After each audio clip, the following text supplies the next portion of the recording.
भीष्म जी ने कहा, मुने, मैंने तो सुना था लक्ष्मी जी क्षीर समुद्र से प्रकट हुई हैं।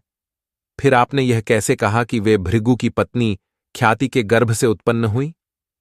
पुलस्त्य जी बोले, राजन, तुमने मुझसे जो प्रश्न किया है उसका उत्तर सुनो। लक्ष्मी जी के जन्म का संबंध समुद्र से है। ये बात मैंने भी ब्रह्मा जी के मुख से सुन रखी है। एक समय की बात है, दैत्यों और दानवों ने बड़ी भारी सेना लेकर देवताओं पर चढ़ाई की। उस युद्ध में दैत्यों के सामने देवता परास्त हो गए। तब इंद्र आदि संपूर्ण देवता अग्नि को आगे करके ब्रह्मा जी की शरण में गए। वहां उन्होंने अपना सारा हाल ठीक ठीक कह सुनाया। ब्रह्मा जी ने कहा, तुम लोग मेरे साथ भगवान की शरण में चलो। यह कहकर वे संपूर्ण देवताओं को साथ ले क्षीर सागर के उत्तर तट पर गए और भगवान वासुदेव को संबोधित करके बोले, विष्णु, शीघ्र उठिए और इन देवताओं का कल्याण कीजिए। आपकी सहायता न मिलने से दानव इन्हें बारंबार परास्त करते हैं। उनके ऐसा कहने पर कमल के समान नेत्र वाले भगवान अंतर्यामी पुरुषोत्तम ने देवताओं के शरीर को अपूर्व अवस्था देखकर कहा, देवगण, मैं तुम्हारे तेज की वृद्धि करूंगा। मैं जो उपाय बतलाता हूं उसे तुम लोग करो। दैत्यों के साथ मिलकर सब प्रकार की औषधियां ले आओ और उन्हें क्षीर सागर में डाल दो। फिर मंदरांचल को मथानी और वासुकी नाग को नेति, रस्सी बनाकर समुद्र का मंथन करते हुए उससे अमृत निकालो। इस कार्य में मैं तुम लोगों की सहायता करूंगा। समुद्र का मंथन करने पर जो अमृत निकलेगा उसका पान करके तुम लोग बलवान और अमर हो जाओगे। देवाधिदेव भगवान के ऐसा कहने पर संपूर्ण देवता दैत्यों के साथ संधि करके अमृत निकालने के यत्न में लग गए। देव, दानव और दैत्य सब मिलकर सब प्रकार को औषधियां ले आए और उन्हें क्षीर सागर में डालकर मंदराचल को मत्थानी एवं वासुकी नाग को नेति बनाकर बड़े वेग से मंथन करने लगे। भगवान विष्णु की प्रेरणा से सब देवता एक साथ रहकर वासुकी की पूंछ की ओर हो गए और दैत्यों को उन्होंने वासुकी के सिर की ओर खड़ा कर दिया। भीष्म जी, वासुकी के मुख की सांस तथा विषाग्नि से झुलस जाने के कारण सब दैत्य निस्तेज हो गए।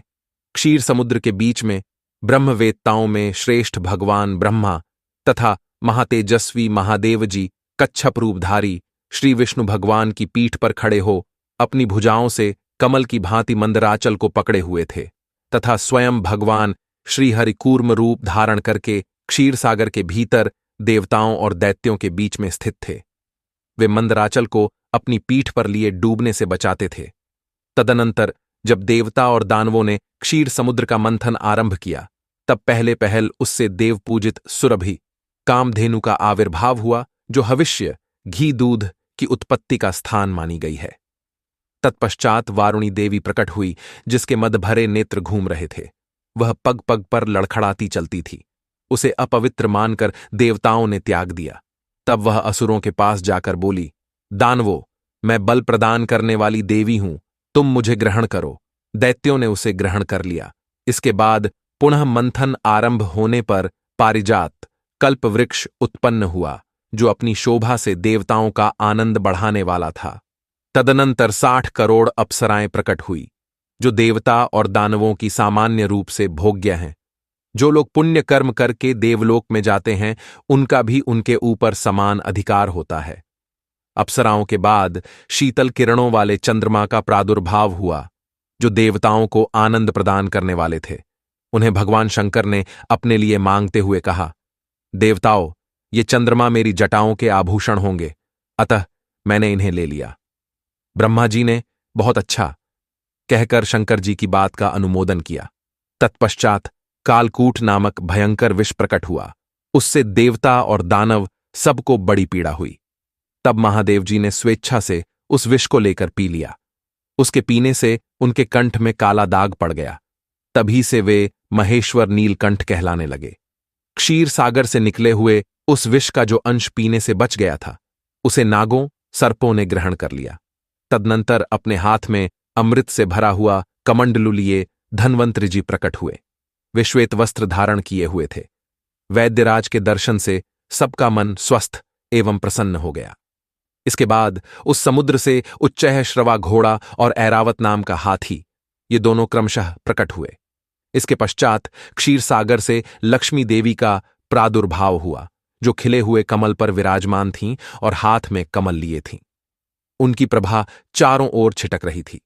उस समय महर्षियों ने श्री सूक्त का पाठ करते हुए बड़ी प्रसन्नता के साथ उनका स्तवन किया। साक्षात क्षीर समुद्र ने प्रकट होकर लक्ष्मी जी को एक सुंदर माला भेंट की, जिसके कमल कभी मुरझाते नहीं थे। विश्वकर्मा उनके समस्त अंगों में आभूषण पहना दिए।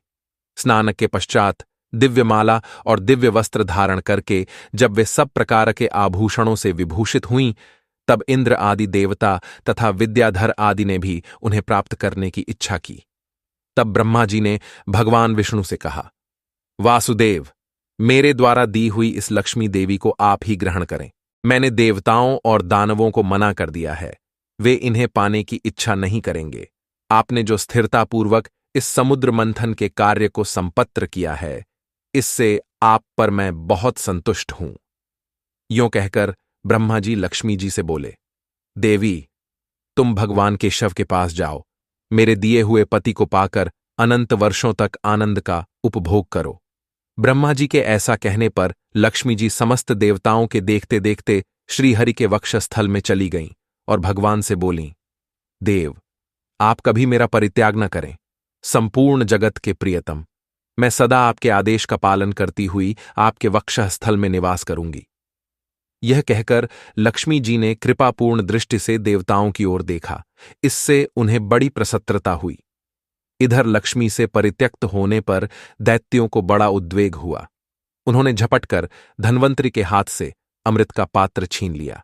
तब विष्णु ने माया से सुंदर स्त्री का रूप धारण करके दैत्यों को लुभाया और उनके निकट जाकर कहा, यह अमृत का कमंडलू मुझे दे दो। उस त्रिभुवन सुंदरी रूपवती नारी को देखकर दैत्यों का चित्त काम के वशीभूत हो गया।